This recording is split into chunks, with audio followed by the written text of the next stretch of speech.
yang telah menjadi manusia. Tidak ada pertentangan, tidak ada pertanyaan. Yang penting aku lakukan. Senantiasa memiliki sikap menantikan Tuhan dengan hati.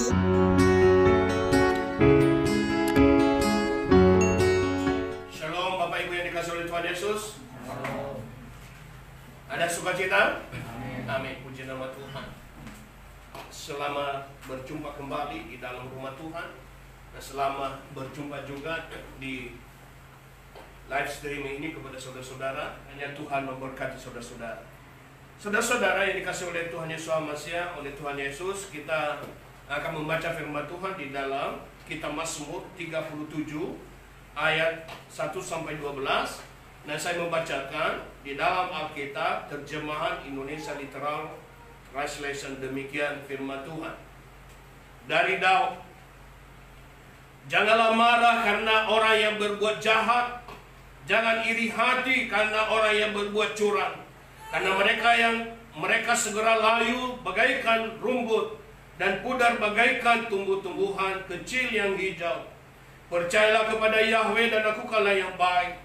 Tinggallah di negeri dan beri makanlah kesetiaan. Nikmatkanlah dirimu pada Yahweh dan Dia akan memberikan kepadamu keinginan hatimu. Serahkanlah jalanmu kepada Yahweh dan percayalah kepadanya, maka Dia akan bertindak. Dia akan memunculkan kebenaranmu seperti terang dan keadilanmu seperti siang. Berdiam dirilah di hadapan Yahweh dan teguhkanlah dirimu padanya. Janganlah marah karena orang yang berhasil hidupnya, karena orang yang melakukan tipu daya. Redakanlah amarahmu dan tinggallah kemarahanmu. Jangan marah sehingga melakukan kejahatan, sebab para pelaku kejahatan akan dilenyapkan, tetapi mereka yang menanti-nantikan Yahweh akan warisi bumi. Dan sedikit waktu lagi maka orang fasik musnah, dan engkau akan mencari tempatnya dan tidak ada. Namun mereka yang rendah hati akan memiliki bumi dan akan menikmati sendiri atas kelimpahan damai sejahtera. Sebab orang fasik bersepakat melawan orang benar dan menggertakkan giginya terhadapnya. Ayat 13 saya bacakan lanjutnya. Tuhan menertawakannya karena dia melihat bahwa harinya sudah tiba. Demikianlah jauh pembacaan firman Tuhan kepada kita, daftar Yahweh pada saat ini. Dan kita yang berbahagia adalah yang mendengarkan setelah melakukan di dalam hidupnya. Haleluya. Amin. Coba yang dikasih oleh Tuhan Yesus Kristus, oleh Tuhan Yesus Masya, Adonai Yesus Masya. Pada saat ini firman Tuhan kepada kita adalah hidup, ya, hidup dalam ketulusan. Nah, bagaimana kita melihat hidup dalam ketulusan itu? Ada beberapa bagian. Ada bagian Yahweh, ada bagian orang fasik, dan juga ada bagian orang benar. Dan ada dijelaskan bagaimana itu orang fasik dan bagaimana itu orang benar. Lalu bagaimana tindakan, ya, Yahweh Tuhan itu kepada orang benar, kepada orang yang tulus hati, dan apa tindakannya terhadap orang yang fasik. Latar belakang dia jelaskan, janganlah marah karena orang yang berbuat jahat, jangan iri hati karena orang yang berbuat curang di dalam hidupnya. Dan dia seakan-akan orang yang berbuat curang ini seakan-akan berhasil. Dia melakukan tipu daya, dia melakukan tipu daya muslihat. Dikatakan oleh kebenaran firman, jangan marah terhadap orang-orang seperti itu. Jangan lakukan apa yang mereka lakukan. Jangan iri hati terhadap apa yang mereka lakukan, perbuat. Karena seakan-akan mereka sangat luar biasa, kelihatan berhasil, kelihatan makmur kelihatannya. Tetapi sesungguhnya firman Tuhan katakan, sementara saja waktu mereka menjadi lisut atau layu seperti rumput hijau. Sebentar saja sudah lisut. Tetapi orang benar kita akan lihat. Jadi Bapak Ibu yang dikasih oleh Tuhan Yesus, oleh Tuhan Yesus Masya, kita belajar 4P hari ini. P pertama adalah percayalah kepada Yahweh, ayat 3. Trust. percayalah kepada Yahweh. Itu di dalam ayat 3 dikatakan. Karena di dalam ayat itu dijelaskan bahwa orang yang percaya kepada Yahweh itu, dia melakukan apa? Pertama-tama melakukan yang baik, melakukan kesetiaan. Itu tanda-tandanya orang yang percaya kepada Yahweh itu, percaya kepada Tuhan Yesus Hamasiah itu, ia melakukan yang baik, melakukan kesetiaan, menikmati hidup dalam Yahweh. Itu ayat 4 dikatakan, kita baca bersama-sama. Ayo, 3, 2, 1. Nikmatkanlah dirimu pada Yahweh, dan Dia akan memberikan kepadamu keinginan hatimu. Ini adalah jawaban terhadap orang yang tulus hati, dan sekaligus juga hukuman bagi orang yang fasik. Jadi pertama-tama yang kita lakukan, percaya kepada Yahweh dengan segenap hati, segenap jiwa, segenap akal budi, segenap kekuatan. Adonai Yesus katakan, berbahagialah orang yang percaya sekalipun tidak melihat. Jadi saudara-saudara yang dikasihi oleh Tuhan Yesus Kristus, kita percaya bukan karena kita melihat. Kita percaya bukan karena kita bisa meraba. Kita percaya bukan karena kita bisa menghitung. Kita percaya bukan karena masuk logika. Iman sesungguhnya bukan itu. Tapi iman adalah percaya terhadap Tuhan Yahweh Jebaot, Tuhan semesta alam, bahwa sesungguhnya ada alam semesta, kita ada sekarang ini oleh karena Tuhan yang telah menciptakan kita. Ada amin. Makanya di dalam Kejadian pasal 1 ayat 1 dikatakan, Bereshit bara Elohim et hasamayim wa et haaret. Pada mulanya Elohim menciptakan langit dan bumi. Di situ ada kata bara.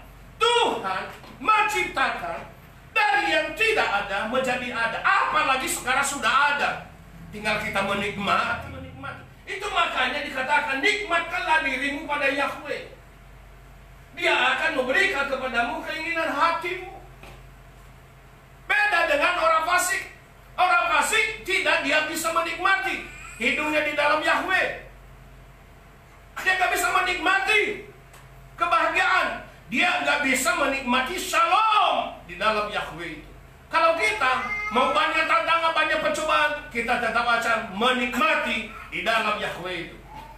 Orang benar, sekalipun dia nggak punya uang, dia bisa menikmati, dia bisa tidur, bangun dengan ucapan syukur. Ada amin. Keadaan yang menakutkan seluruh dunia, keadaan yang menakutkan semua manusia di seluruh dunia. Tidak ada satupun manusia di dunia ini yang tidak takut oleh keadaannya sekarang ini, oleh keadaan COVID-19 ini.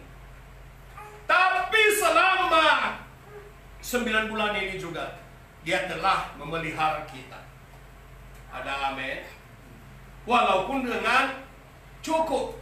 Makanya ada doa Bapa kami dikatakan, Abidu sebasama ini kada seme kata boma kutekaya sere soneka ka sebasama ini gamba are elhehu kenu telanu hayong umekalaun aku boten wahaga mura wahati pere lomi olami. Amin. Itu adalah Yesus mengajari itu kepada kita. Kalau kau berdoa, berdoalah demikian. Bapa kami yang di sorga, dikuduskanlah namamu, datanglah kerajaanmu, jadilah kehendakmu di bumi seperti di sorga. Jadi berikanlah kami pada hari ini roti kami, makanan kami yang berapa? Yang secukupnya. Jadi jangan minta lebih. Kalau Bapa kita memberi yang lebih, itu kemurahannya. Ada amin. Kalau Bapa kita memberi kelimpahan, itu adalah kemurahannya bagi anak-anak Tuhan, bagi orang-orang benar. Yang kedua adalah persekutuan hidupnya hanya kepada Yahweh. Tidak bersekutu dengan duniawi, tidak bersekutu dengan hal-hal yang menakutkan di dunia ini. Tidak bersekutu dengan orang fasik, tidak bersekutu dengan orang-orang yang menjauh daripada Tuhan. Tapi dia memfokuskan persekutuannya dengan Bapa Yahweh di dalam Adonai Yesus Hamasiah. Haleluya. Makanya ayat 5 dikatakan, serahkanlah jalan hidupmu kepada Yahweh dan percayalah kepadanya. Kalau kita udah bersekutu kepada Yahweh dengan sungguh-sungguh sejak dari percaya tadi, lalu kemudian bersekutu dengan Dia, menyatu dengan Dia. Bagaimana cara menyatu dengan Dia? Dikatakan apa? Jika firman-Ku ada di dalam siapa? Di dalam kamu, dan kamu ada di dalam siapa? Yesua, di dalam aku. Minta apa saja yang kamu kehendaki, Bapa akan memberikannya kepadamu. Ada amin? Bapak Ibu saudara-saudara, ini hasilnya. Kalau kita udah bersekutu, maka Dia akan bertindak dengan cepat. Kecepatan daripada Yahweh itu adalah kedipan mata. Tidak ada yang bisa, ya, dengan logika manusia tidak bisa menghitung kedipan mata. Kecepatannya berapa? Dengan kasat mata belum kita bisa menghitung.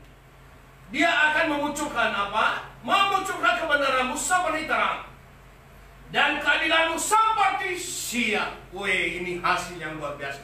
Kalau kita sudah bersekutu dengan Yahweh, maka yang katakan caranya bersekutu itu, ya, yaitu adalah firman-Ku ada di dalam kamu, dan aku di dalam, dan kamu ada di dalam aku. Minta apa saja yang kamu kehendaki, kamu dapat menerimanya. Tetapi ada syarat. Syaratnya apa?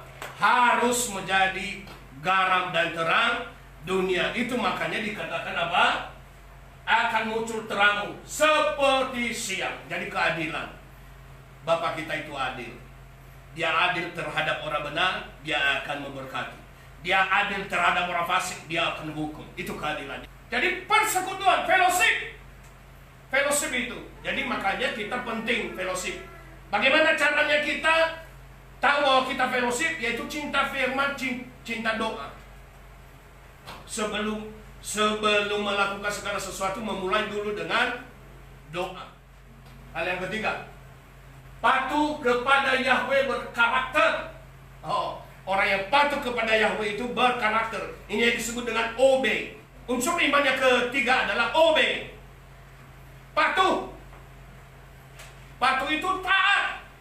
Apapun yang terjadi, apapun yang difirmankan oleh Yahweh, sesuai dengan daftar Yahweh itu sendiri, yang telah menjadi manusia, di dalam Yesua HaMashiach, di dalam Yesus Kristus, dia patuh. Tidak ada perlawanan, tidak ada pertentangan, tidak ada pertanyaan. Yang penting aku lakukan.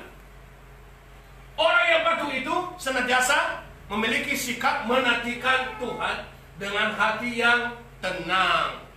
Sehingga kalau ada pergumulan, lihat itu Bapak Ibu yang dikasih oleh Tuhan Yesus HaMashiach, pada waktu murid-murid mengalami cobaan, mengalami badai, waktu angin sakal menghempaskan, menggoyangkan, menggoncangkan, menghempaskan perahu mereka, dan kemudian Adonai Yesus sedang tidur di gurita, tapi mereka sangat ketakutan. Apa yang dikatakan oleh Yesus kepada mereka? Tenanglah, ini aku. Ego eimi, animo. Aku tiba, aku datang. Ini aku. Aku ada di sini.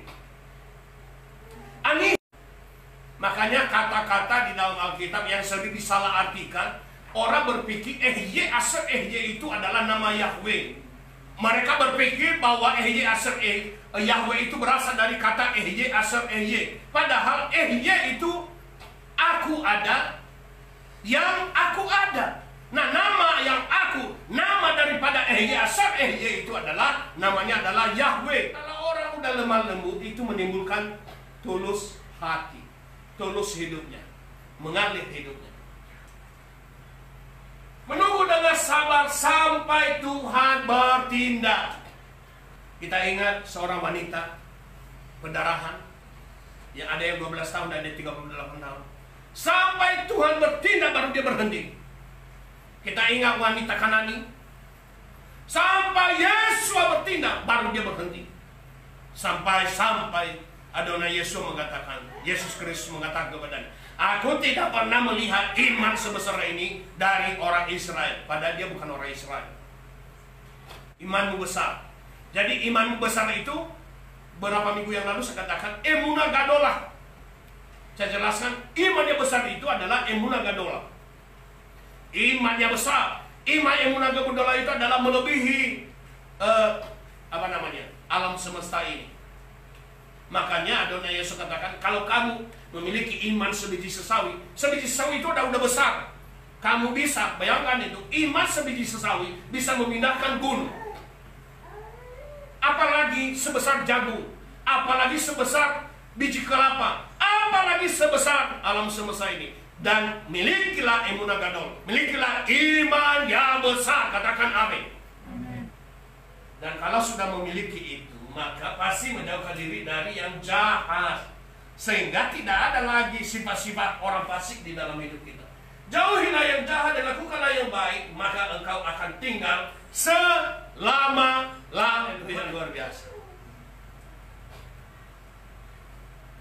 Ayat 34 dikatakan, nanti kala Yahweh dan peliharalah jalannya, maka dia akan meninggikan engkau untuk memiliki negeri. Kau akan menyaksikan ketika orang fasik dilenyapkan. Orang benar akan, orang yang tulus hati akan menyaksikan orang fasik akan dilenyapkan. Pasti. Dan itu sudah pasti. Dan itu adalah sudah kepastian. Itu adalah suatu fakta. Jadi, dia tadi jelaskan di ayat 1, jangan kamu iri terhadap orang fasik. Kenapa? Karena orang fasik ada jawabannya, akan dilenyapkan.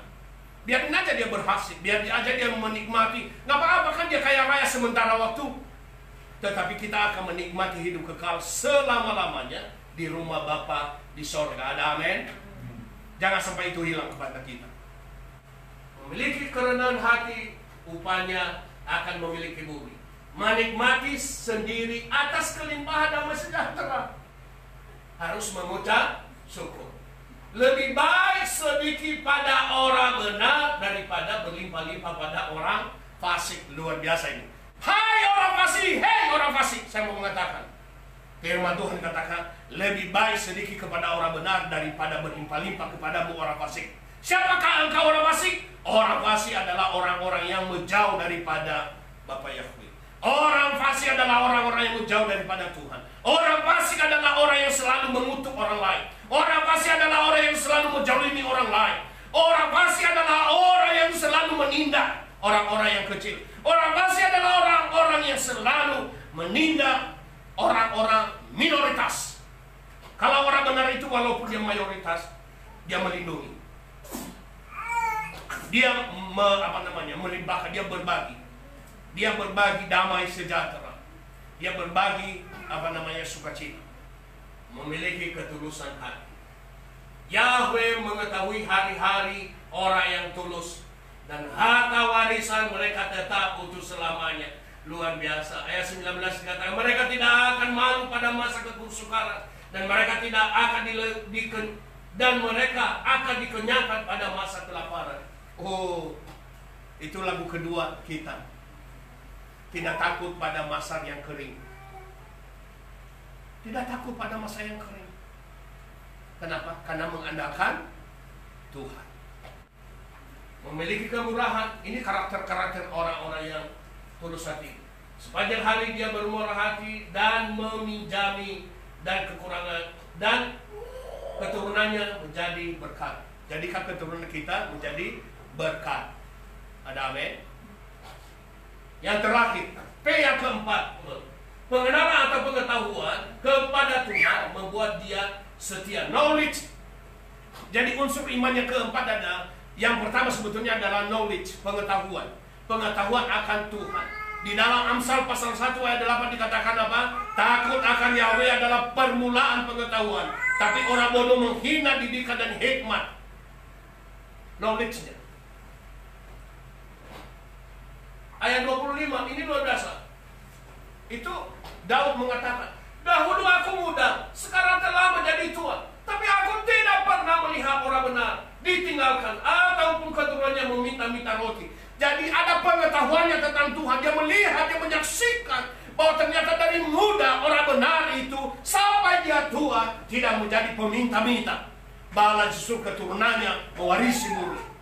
Jadi unsur iman, ya, orang yang tulus hati itu memiliki iman. Yang pertama apa? Dia memiliki knowledge, pengetahuan. Yang kedua dia memiliki trust, kepercayaan. Yang ketiga dia memiliki persekutuan, fellowship. Yang keempat dia memiliki apa? Obey, yaitu patuh. Orang yang tulus hati itu memiliki apa? Ada iman di dalam hati.